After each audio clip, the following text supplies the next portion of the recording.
ఏంటంటే సంకీర్ణమా సొంతమా. అవును. ఇది సంకీర్ణ ప్రభుత్వంగా నడపాలని బాబు అనుకుంటున్నారా, సొంత ప్రభుత్వంగా నడపాలనుకుంటున్నారా?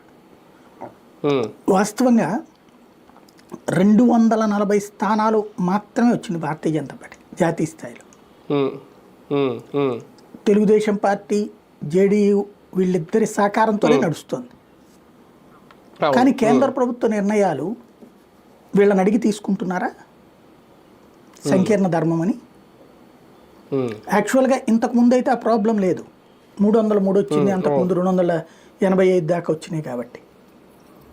కానీ సంకీర్ణం ఇప్పుడు అవసరమైనప్పుడు చేస్తున్నారా అంటే పాలనలో ఉన్నటువంటి వాళ్ళు తమ ఆలోచనని చేస్తున్నారు, అందులో మంత్రివర్గంలో చోటిచ్చారు, ఇది నడుస్తోంది. రియల్ సంకీర్ణ ధర్మం ఏంటి? ఒకప్పుడు అటల్ బిహారీ వాజ్పేయి టైంలో అయితే కేవలం 185, 187 ఆ రేంజ్లోనే వచ్చినాయి కాబట్టి నిర్ణయం తీసుకునేటప్పుడు బాబు గారికి ఒక మాట చెప్పి, నితీష్ కుమార్కి ఒక మాట చెప్పి, మమతా బెనర్జీకి ఒక మాట చెప్పి ఇట్లా కన్విన్స్ చేయటం, అవసరమైతే వీళ్ళు కాదంటే మళ్ళీ అది మార్చుకోవడం, లేదంటే కన్విన్స్ చేయడానికి ప్రమోద్ మహాజన్ని పంపించాలా, జస్వంత్ సింగ్ని పంపించాలా, సుష్మా స్వరాజ్ని పంపించాలా, ఇదొక పెద్ద తంతు నడిచింది సంకీర్ణ విధానం. ఆ సంకీర్ణ విధానం నచ్చలా జనానికి.